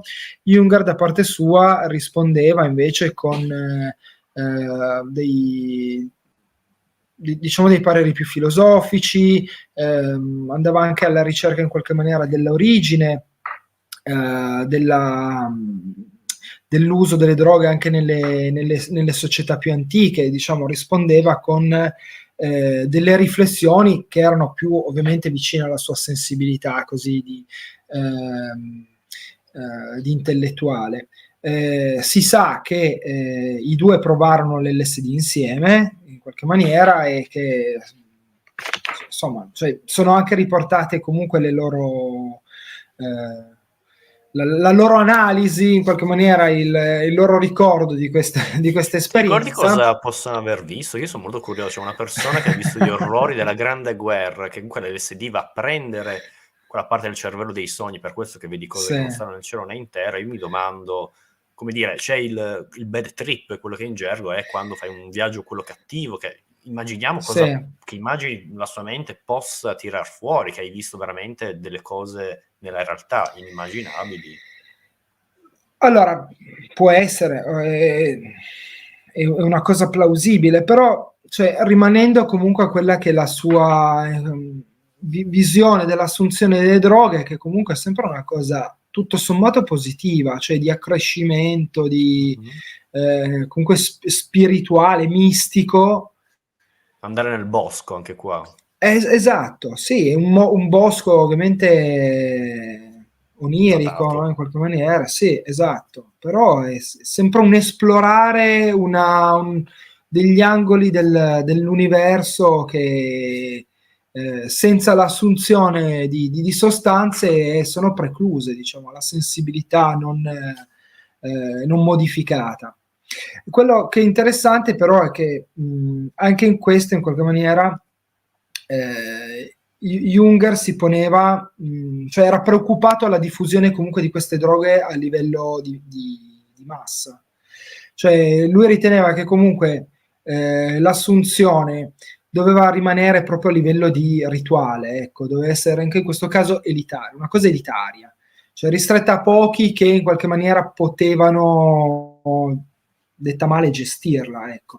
Se invece la cosa Accrescere la loro interiore, ecco, non è una sì. roba per... A me viene in mente, scusami se ti interrompo, la canzone dei Beatles, Day Tripper, che l'ha scritta John Lennon, che appunto critica questo, cioè critica quelli, come dire, che lui dice nelle sue interviste, quelli che si fanno l'SD nei weekend, la domenica per divertirsi. Invece no, Lennon era molto a favore di questa cosa nel 66-67 per fare un viaggio, appunto, crescere interiormente, tutto ciò. Non so, questo accostamento così in finale, Lennon-Junger, è fantastico, veramente. Sarà tardi, adesso chiudiamo perché sto parlando troppo, però rimarcare questo fatto, cioè comunque la cultura degli anni 60 è questa qui, appunto, un crescere, andare oltre la razionalità. Gli anni 60 sono gli anni di critica alla razionalità occidentale, e quindi si vede anche in questo. Vai, scusami.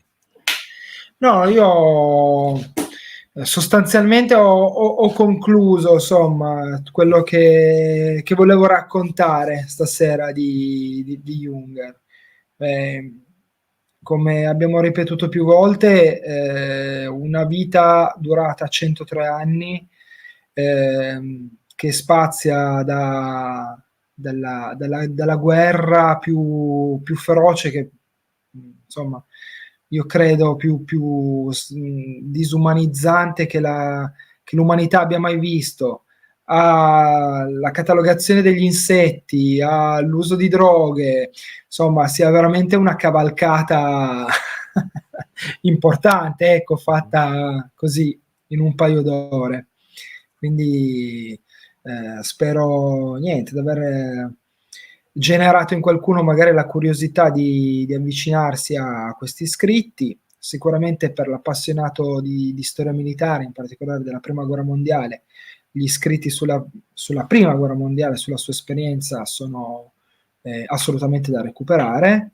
Se invece qualcuno si è appassionato così più alla figura contraddittoria, assolutamente calata nel Novecento, spero di aver consigliato, ecco, così altri testi su cui magari riflettere, da poter recuperare, e poi, per carità, magari da buttare, perché sicuramente Junger è un autore, è stato un intellettuale, anche un filosofo che in qualche maniera, non voglio dire ami o odi, però o c'è una certa sintonia o non ce n'è del tutto, ecco, non è una personalità che lascia indifferenti, ecco, non passa inosservato, non è passato inosservato quando viveva, secondo me ancora adesso genera dibattito, genera anche schieramenti, se vuoi. Chi lo considera come un intellettuale valido, insomma, uno scrittore che può ancora trasmettere qualcosa, e che invece considera come un ciarlatano, ecco, a dir bene, se non un criminale. Quindi è comunque secondo me da affrontare, ecco. Bisogna comunque avvicinarsi per farsi un'idea personale. Poi si può anche prendere e buttare via nelle tempeste d'acciaio o l'operaio, è lecito, però prima bisogna leggerlo. Certamente, bisogna prima assaggiare, poi dire no, non mi è piaciuto. Se posso dire, prima ancora di salutarci un attimo, io consiglio veramente, leggete i diari, io ho questa versione qui che è uscita da poco, della Leg, non sono sponsorizzato dalla Leg, però vi consiglio come lettura per capire l'esperienza, capire cosa, a mio avviso, una delle tante cosa vuol dire aver fatto quella guerra. Anche lui che si fa 4 anni di guerra, si fa in vari ruoli, come ho detto fin dall'inizio, quindi si vedono vari aspetti della guerra, si vede forse del suo stato più lo Jung di quel momento, che scrive, che è in una buca e sotto un fuoco di sbarramento, e scrive e descrive veramente un qualcosa di vicino, estremamente vicino. Poi ovvio, Tempeste d'acciaio, tutti gli altri sono riscritti, però veramente il diario è un qualcosa, a mio avviso, che si può partire da lì. Poi ovvio, si può andare sul pensiero filosofico, si vanno con altri testi e tutto, però se siete proprio interessati di almeno capire che cosa è stata la Grande Guerra, come è stato vissuto, io una lettura la farei, partirei da lì. Va bene, io non so se vuoi dire ancora qualcosa, se no ti ringrazio Alberto per questa immensa galoppata. No, guarda, seguo il tuo consiglio, se consigliare un titolo così che ho proprio qui sotto mano, io invece consiglio questo, Nudi africani, che come vedete è una lettura che si può affrontare, non è assolutamente un mattone dalle dimensioni, è un romanzo di formazione sostanzialmente, è una lettura molto piacevole, non una delle opere principali di Junger, indubbiamente, però è molto gradevole e rivela parecchi tratti della personalità, ecco, dello scrittore nella sua giovinezza. Tra l'altro, appunto, si trova anche la famosa descrizione così degli effetti dell'oppio, quindi, cioè, ricollegandosi al discorso di prima, ci sono dei passaggi, secondo me, veramente interessanti, ecco, forse anche unici nel panorama della letteratura di quegli anni. Comunque, se dovessi consigliare un libro così per una lettura forse un po' meno impegnata rispetto, sì, anche estiva, un po' meno impegnata rispetto agli altri titoli, un po' più scanzonata, consiglio questo, Luderi Africani. E con questo anch'io saluto e ringrazio tutti quelli che hanno avuto la cortesia di starci a guardare e ascoltare. Grazie a tutti, grazie Alberto per questa immensa chiacchierata. Grazie e nulla, a te. Buona serata e alla prossima.